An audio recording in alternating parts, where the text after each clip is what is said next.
What's up guys? Today in Ubuntu Garage we're going to teach you guys how to use a rivet gun with blind rivets.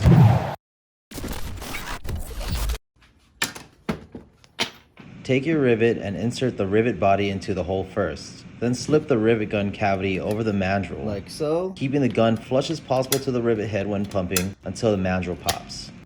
Boom. Always go from plastic into metal if you're going through plastic. If you're going through metal, you can go however you want. Boom. Like so. Hold it up. Boom.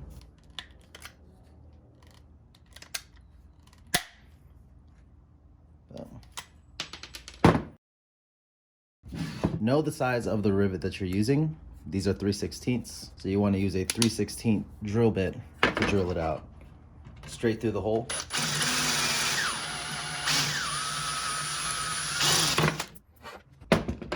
That's how you drill out a rivet.